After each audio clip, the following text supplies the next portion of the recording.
예수님께서 영생을 어떻게 얻는지를 말씀해 주십니다. 18절 말씀입니다. 시작. 어떤 관리가 물어 이르되 선한 선생님이여 내가 무엇을 하여야 영생을 얻으리이까. 어떤 관리, 마태복음 19장에 보면은 한 부자 청년이라고 말하고 있어요. 청년인데 부자였습니다. 본문에서는 관리라고 말하고 있는데 사회적으로도 지위가 있었어요.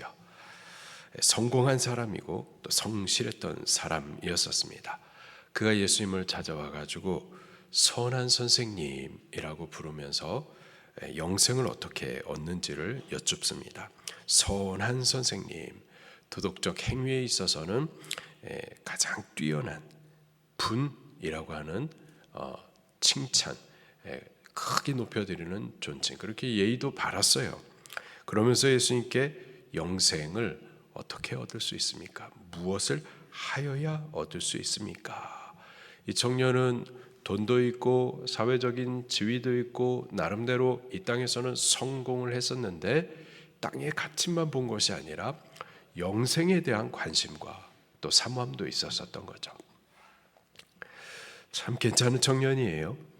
자, 그런데 저가 영생을 얻는 데 있어서 전제된 자기 생각이 있었습니다. 보니까 무엇을 하여야 얻을 수 있습니까? 어떤 행위를 통해서, 선한 행위를 통해서 얻을 수가 있지 않을까? 이러한 전제를 가지고 예수님께 여쭤보았었던 거죠. 그리고 만약에 그러한 선한 행위로 구원을 얻는다면, 영생을 얻는다면 나는 받을 수 있지 않을까? 이런 생각도 있었던 겁니다. 20절, 21절 말씀을 같이 읽어보겠습니다. 시작. 내가 계명을 안 하니 간음하지 말라, 살인하지 말라, 도둑질하지 말라, 거짓 증언하지 말라, 내 부모를 공경하라 하였느니라. 여짜오되 이것은 내가 어려서부터 다 지켰나이다. 아멘. 율법과 계명을 알기도 하고 알기만 한 것이 아니라 그것을 다 지키었다라고 자신에게 말할 수 있을 정도로 율법과 계명, 하나님의 말씀에 대해서 열심히 있었던 자였었던 겁니다. 아주 괜찮은 청년이죠.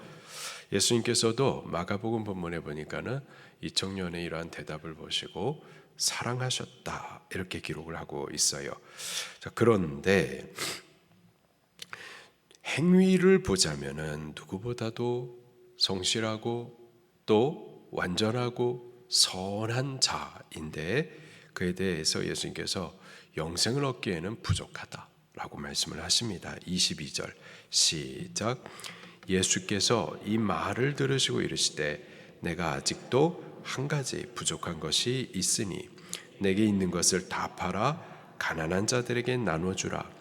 그리하면 하늘에서 내게 보화가 있으리라. 그리고 와서 나를 따르라 하시니. 내게 아직도 한 가지 부족한 것이 있다. 완전한 것 같지만 영생을 얻기에 부족하다. 그러면 어떻게 해야 되느냐? 너가 지금 소유가 많이 있는데, 부자인데, 가진 것이 많은데 그것을 다 팔아서 가난한 자에게 주라. 그 다음에 나를 따르라 말씀을 하시는 거예요. 우리들도 재산들이, 소유들이 있잖아요. 그것을 주를 위해 섬기기도 하고 또 가난한 자들과 나누기도 합니다. 그러나 전부를 다 팔아가지고 나누지는 않죠.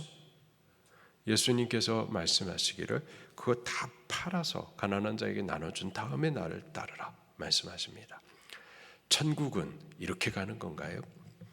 우리의 있는 소유를 다 팔아서 다 줘야만 천국 갈 수가 있는 걸까요?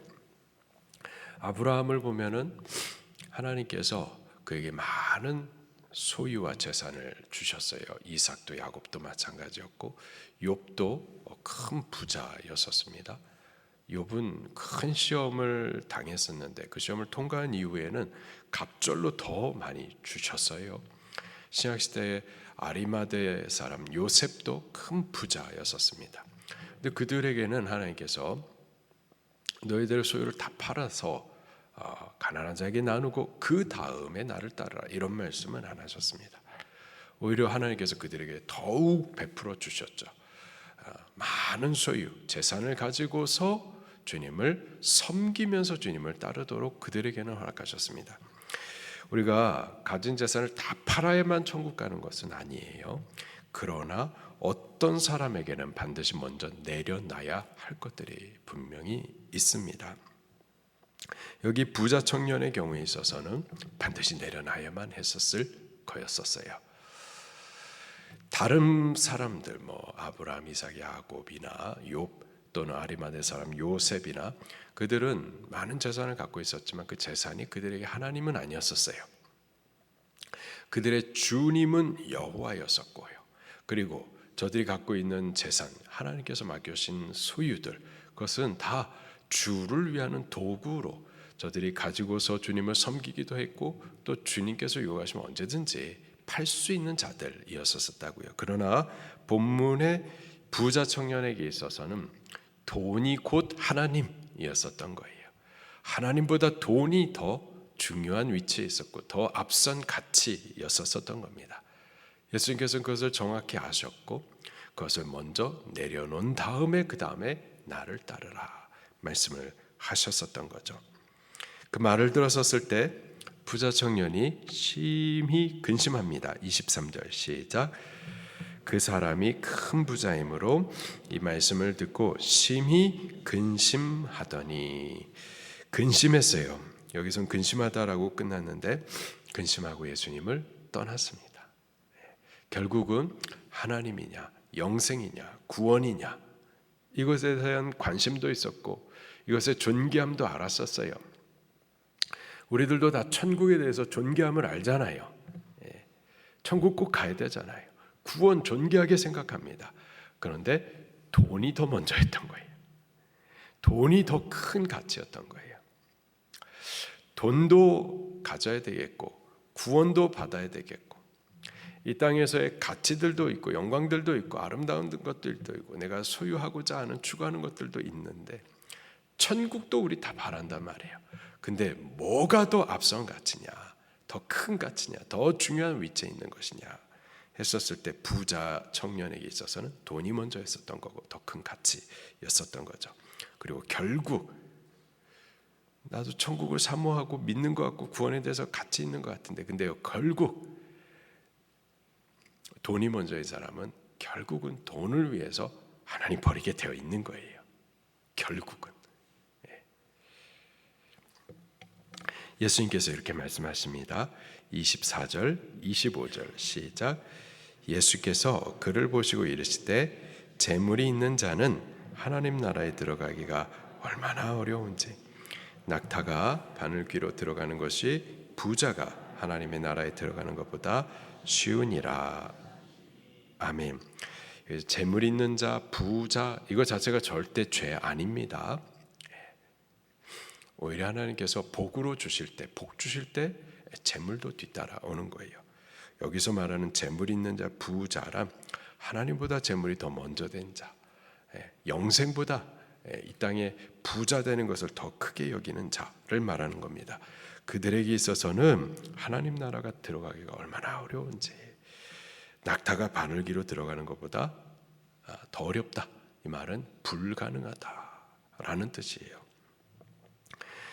하나님보다 우리가 더 큰 가치로 여기는 것을 이 땅에 가지고 있는 동안에는 절대 천국을 갈 수가 없다라는 거예요. 여기 청년은요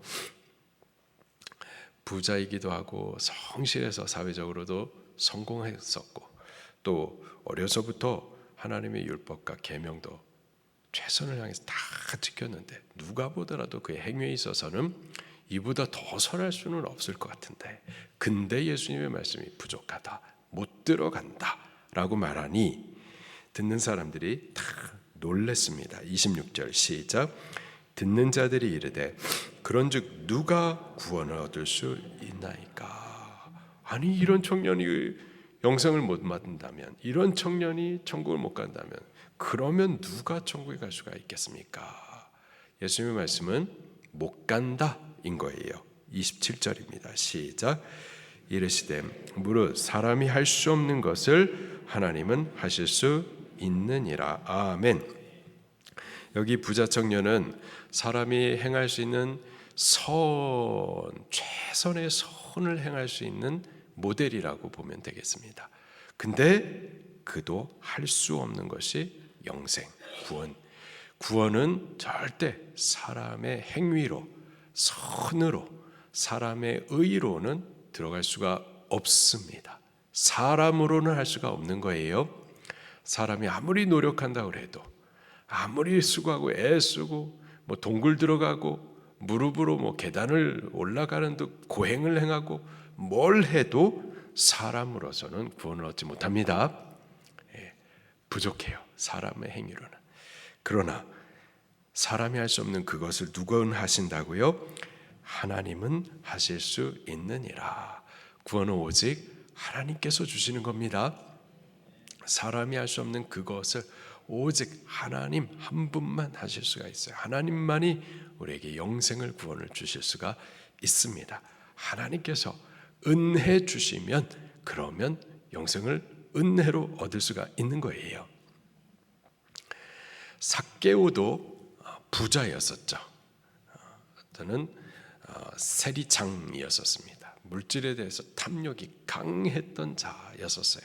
근데요, 하나님께서 그에게 은혜를 베풀어 주시니까 예수님을 만나게 되어졌고 예수님을 통해서 변화가 일어나죠. 어떤 변화가 일어나나요? 가치의 변화가 일어나는 거예요. 세계관의 변화가 일어나는 거예요. 이 땅에 우리가 가치로 여기는 것들의 변화가, 그전에는 돈이 그 인생의 전부였어요. 돈이 최고의 가치였어요.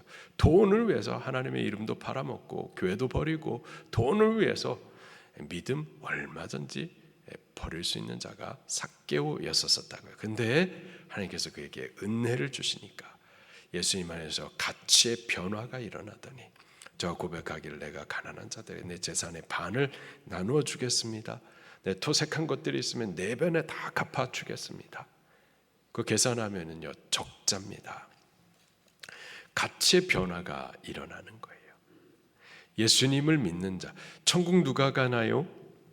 재산을 다 팔면은 천국 갈 수 있는 건가요? 그거 아닙니다. 천국은 예수님 믿는 자가 가는 거예요. 예수님 믿는 자는 누군데요? 예수님 믿는 자 안에는 반드시 가치 변화들이 일어납니다. 변화가 없다. 예수님 믿는지 심각하게 자기 자신을 질문해 봐야 돼요. 예수님 믿는 자는 반드시 변화가 일어납니다. 죄인이 의인 되는 거고, 눈먼 소경이 어둠에 있었던 자가 빛을 보게 되는 거고요. 귀신에 묶여있던 자가 자유함을 받고 하나님의 사람이 되는 겁니다. 예수님을 만나는 사람, 믿는 사람은 반드시 변화가 일어나요. 가치의 변화가 일어납니다. 세상적인 가치가 저에게 이제 더 이상 큰 가치가 아니에요. 돈이, 재산이, 재물이, 부자 되는 것이 더 이상 예수님 안에서 가치가 아니라고요. 하나님이 절대적인 가치고, 그리고 하나님을 위하여서 사용할 수단들이 되는 거죠. 내게 있는 지위도 그렇고 건강도 그렇고 돈도 마찬가지고, 다 이것 자체가 가치고 이것 자체가 목적이 아니라 하나님이 절대적인 목적이고 가치고 하나님을 위하여서 사용할 수단들인 것들이죠. 그러한 변화를 오직 하나님께서 주실 수가 있는 거고, 하나님께서 은혜 주시면은 그렇게 우리 안에 예수님을 믿는 믿음으로 변화들이 일어나게 되어 있습니다. 이러한 변화들이 우리들 안에 꼭 일어나게 되기를 예수님 이름으로 축원합니다. 나도 예수님 믿어. 이런 말을, 예수님을 믿는다라는 이 말이 절대 싸구려가 아니란 말이에요. 성경에서 내가 예수님을 믿는다, 목숨 걸고 믿는 거예요. 예수님을 믿는다, 자기의 목숨을 내놓을 수 있을 정도로 가치의 변화들이 나타나는 거라고요. 이 말을 들을 때에 듣는 사람들이 깜짝 놀랐죠. 누가 구원을 얻을 수 있을까? 예수님께서 하나님은 하실 수 있다 말씀을 하십니다. 그때 베드로가 이러한 질문을 하고 예수님은 이러한 대답을 하십니다. 28절부터 30절 시작. 베드로가 여짜오되 보옵소서 우리가 우리의 것을 다 버리고 주를 따랐나이다.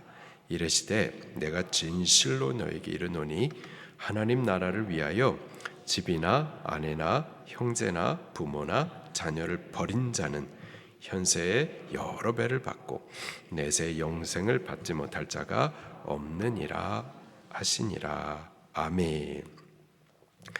하나님의 나라를 위하여, 구원, 영생을 위하여 예수 믿는 자는요, 집이나 아내나 형제나 부모나 자녀를 버릴 수 있습니다. 그래서 버린다라는 것은 우선 순위에 있어서 이 변화가 일어나는 것을 말하는 겁니다. 우리가 예수 믿는다고 해서 진짜 형제를 버리라는 뜻이 아니라 예수님을 따르는 것이 절대적으로 먼저고, 예수님이, 하나님의 나라가 절대적인 가치고, 이 순위가 바로 정해져 있는 거예요.